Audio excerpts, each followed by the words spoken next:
직장 상사가 본인의 책임을 부하 직원에게 전가하는 상황은 매우 불쾌하고 힘든 경험일 수 있습니다. 이러한 상황에서 휘둘리지 않고 현명하게 대응하여 자신을 보호하고 지켜내는 것이 중요합니다. 이번 팟캐스트에서는 상사가 책임을 전가할 때 활용할 수 있는 현명한 대응 방법에 관한 이야기를 해보겠습니다.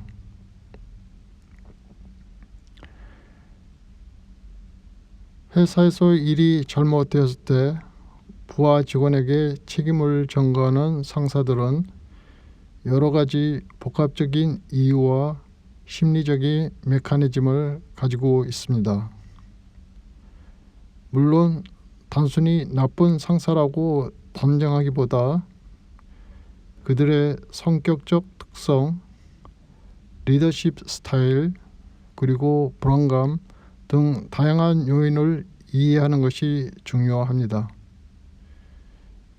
주로 다음과 같은 세 가지 유형들이 부하에게 책임을 전가하는 경향을 보입니다. 첫 번째 유형은 이미지 관리형입니다. 이 유형의 특징은 자신의 실수나 결함이 드러나는 것을 극도로 두려워합니다. 체면과 외부의 시선을 중요하게 생각하기 때문에 자신의 권위나 능력이 의심받는 상황을 견디지 못합니다. 즉, 자신의 무능이나 실수를 들키는 것에 대한 두려움이 큽니다. 실패를 인정하고 자신이 책임지는 순간 스스로 무너질 것 같은 불안감을 느낍니다. 나는 유능하다는 이미지를 유지해야 지위가 안정되는데 실수를 인정하는 것은 이미지 손상이며 이는 곧 해고나 평가 하락으로 이어질 것 같은 두려움이 큽니다. 그래서 책임을 전가함으로써 당장의 위험을 회피하고 자신의 자리를 보존하려 합니다. 문제 발생 시 그건 내가 실수한 거잖아 식으로 반사적으로 책임을 회피합니다. 두 번째 유형은 권위적이고 통제지향적인 유형입니다. 이 유형의 특징은 위계 질서를 통해 안정감을 느끼며 권위는 지키되 부담은 피하려는 성향이 있습니다. 그리고 자신의 권위와 지위를 이용하여 타인을 통제하려 합니다. 부하는 명령을 따르는 존재로만 인식하여 부하를 방패막이 삼으로써 본인의 위치를 유지하려 합니다. 책임은 아래로, 공은 위로 몰아가는 경향이 있습니다. 과정보다는 결과만을 중요하게 여기며 결과가 좋지 않을 경우 무조건적인 책임 추궁을 합니다. 평소에도 어려운 결정이나 책임이 따르는 일은 부하에게 미루는 경우가 많습니다. 일이 잘못되었을 때 내가 하라고는 했지만 그렇게 하란 뜻은 아니었어 라고 말합니다. 자신의 잘못에 대한 피드백을 듣는 것을 꺼리며 회피하며 듣더라도 이를 부정하거나 왜곡하여 받아들입니다. 왜 책임을 전가하는가? 자신의 권위와 통제권을 유지하기 위함입니다. 문제가 발생했을 때 책임자를 명확히 지정하여 질책함으로써 조직 내에서 자신의 위치를 공고히 하고 다른 직원에게 경고 메시지를 보내는 효과를 누리기도 합니다. 이는 조직의 건강한 피드백 문화를 저해하고 공포 분위기를 조성할 수 있습니다.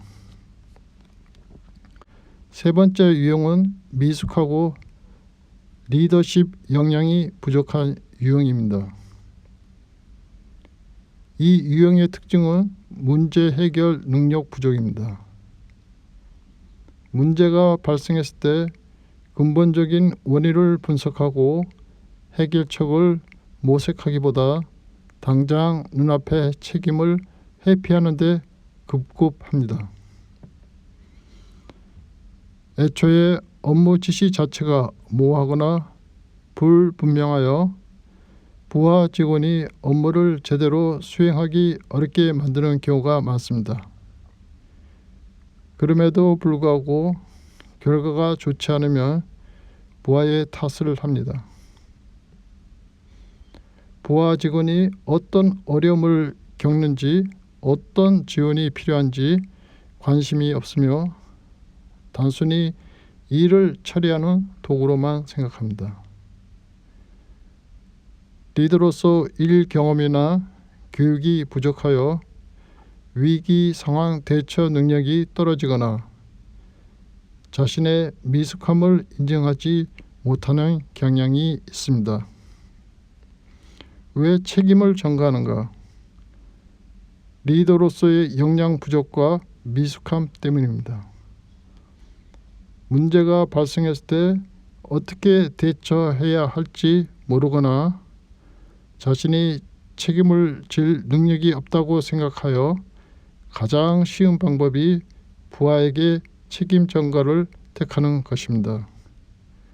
이는 리더로서의 기본적인 책임감을 결여한 행동으로 볼 수 있습니다.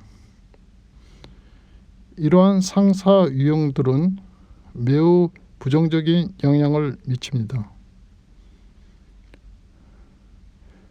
부하 직원들의 사기를 저하시키고 자율성을 빼앗으며 결국 조직 전체의 생산성과 혁신을 저해하는 요인이 됩니다.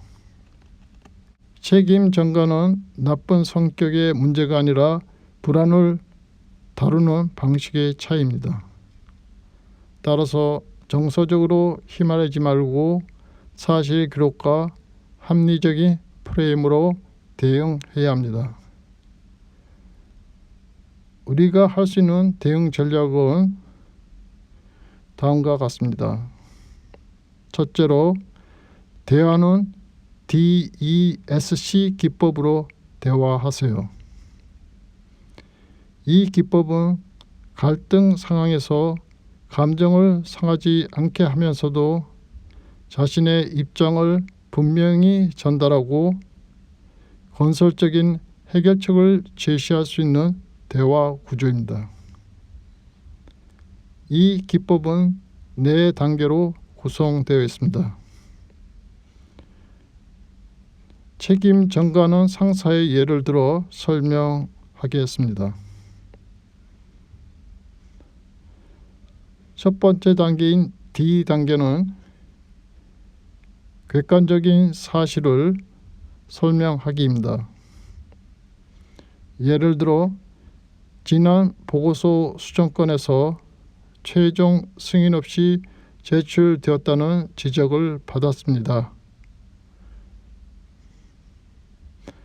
두 번째 단계는 E단계는 감정이나 영향을 표현하는 단계입니다.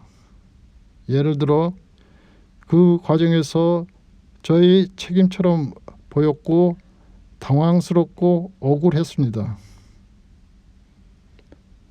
세 번째 단계는 S단계입니다. S단계는 원하는 행동이나 개선 방향을 구체적으로 제안하는 단계입니다. 예를 들어 앞으로 최종 제출 전에 팀장님 확인을 메일로 받고 진행하면 어떨까요? 마지막 단계는 C단계입니다. C단계는 그렇게 했을 때 긍정적인 결과를 설명하는 단계입니다. 예를 들어 그렇게 하면 구분이 명확해져 오해를 줄일 수 있을 것 같습니다.